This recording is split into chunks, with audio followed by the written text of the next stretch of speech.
My dear viewers and learners, welcome. Namaskar. আজি এই ভিডিওটো যোগেদি ক্লাস 9 ৰ ম্যাথমেটিক্স কিছুমান গুৰুত্বপূৰ্ণ প্ৰশ্ন আলোচনা কৰা হ'ব। এনুৱেল পৰীক্ষাৰ কাৰণে ছাত্ৰ-ছাত্ৰীৰ বাবে সুবিধাজনক হ'ব। Today we are going to discuss some important sums. Number 1, 3 আৰু 4 ৰ মাজত থকা তিনিটা পৰিমেয় সংখ্যা উলিওৱা। Find 3 rational numbers between 3 and 4. We have to find 3 rational numbers between 3 and 4. How will we find out? Very simple way. What have to do? We have to at first, suppose we have to find out 3 rational number. আমি তিনিটা rational number উলিয়াব লাগে। সেই কাৰণে আমি কি কৰিব লাগিব? এই যে 3 আৰু 4 ৰ মাজত উলিয়াব দিছে তো ইয়াৰ আমি 3 টো এটো লিখো 3 means মানে কি 3/1 তাৰ মানে কি 3 ৰ তলত ডিনোমিনেটৰ কি আছে 1 আছে তাৰ মানে হৰটো 1 আছে 3 equal to that means 3/1 numerator is 3 and denominator is 1 we have to make denominator 4 because we have to find out 3 rational numbers. If we have to find out 3, that we have to add one more. 3 plus 1, 4. 3/1. That means we have to multiply to make the denominator 4. We have to multiply 1 with 4. If we multiply 4 with denominator, we have to multiply 4 with numerator also. That means 3 4s are 12, 4 1s are 4. 12/4. আমি কিমান পালো 12/4. In this way, 4 means 4/1.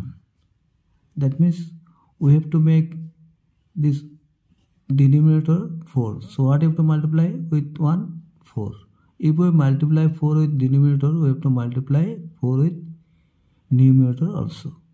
তাৰমানে আমি যদি হৰৰ লগত 4 পূৰণ কৰিলো তেনেহলে আমি লবৰ লগতো 4 পূৰণ কৰিব লাগিব তেনে কি হ'ব 4 4 16 4 1 4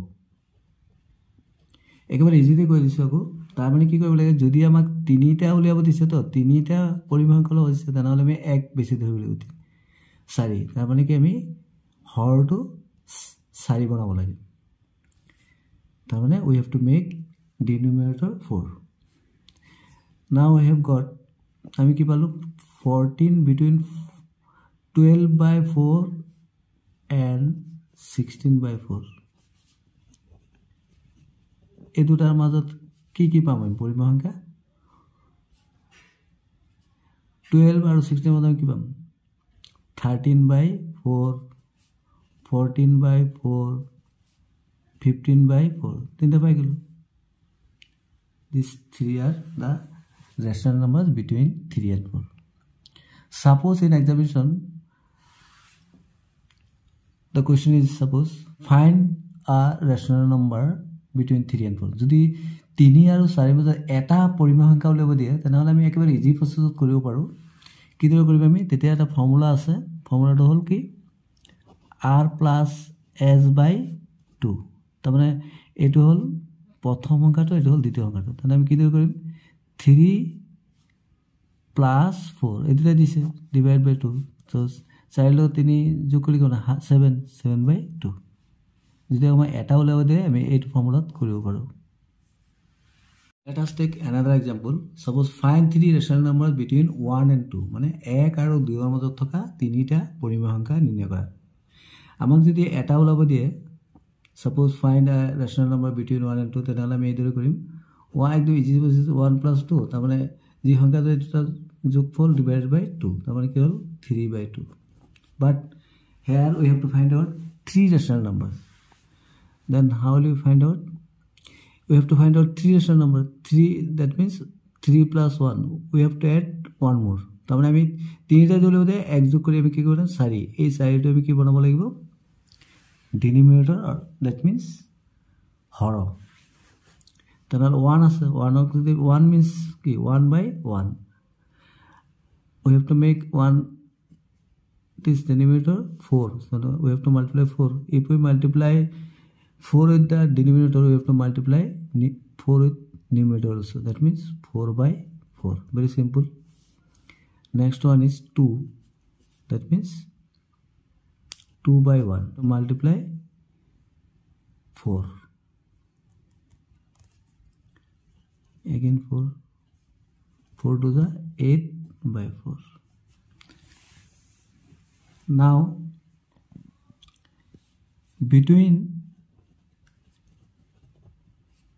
4 by 4 and 8 by 4 তাৰ মানে 4 by 4 আৰু 8 by 4 মাজত কি আছে 5 by 4 4 বছৰ পাছ হইলে তো পিছত 6 by 4 7 by 4 these three are the rational numbers between 1 and 2 one more example suppose we have to find a rational number between 3 by 5 and 4 by 5 তাৰমানে 5 ভাগত 3 আৰু 5 ভাগত 4 মাজত থকা এটা পৰিমাণ কৰা হৈছে তেতিয়া আমি ফৰ্মুলাটো হেতু ইউজ কৰিম ফৰ্মুলাটো কি আছিল r plus s by 2 that means আমি এটো লিখিব পাৰো 1 by 2 into r plus s easy হ'ব we can find out in this also 1 by 2 r means the first number 3 by 5 plus next one is 4 by 5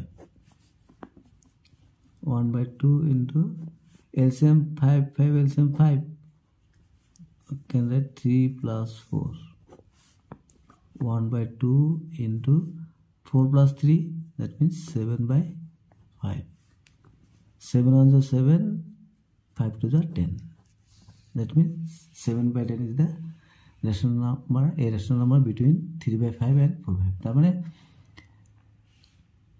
7 by 10 to হল 5 ভাগত 3 আৰু 5 ভাগত 4 মাজত থকা এটা পৰিমাণকা suppose we have to find 5 rational numbers between 3 by 5 and 4 by 5 so how do you find out যদি আমাক 5 ভাগত 3 আৰু 5 ভাগত 4 মাজত 5টা পৰিমাণক লব দিয়ে তেতিয়া আমি কি কৰিম প্ৰথমে 3 by 5 দিছে তো আৰু এটা দিছে 4 by 5 we have to take the LCM of 5 and 5 we have to find out 5 rational numbers that means we have to 5 plus 1 we have to add one more that means 6 তাৰ মানে কি কৰিলে আমি যদি 5টা পৰিমাণ সংখ্যা লব দিলে আমি কৰিম 5 লিখি তাৰ লগত এক যোগ কৰি দিম যদি 3টা লব দিয়ে 3 লিখি এক যোগ কৰি দিম হেতু 10টা লব দিলে 10 plus 1 হ'ব now we have 3 by 5 we have to make this we have to multiply with 6 with both denominator and numerator 3 6 is 18 5 6 is 30 in this way 4 by 5 equal to 4 by 5 we have to multiply 6 with both numerator and denominator 4 6 24 5 6 is 30 now between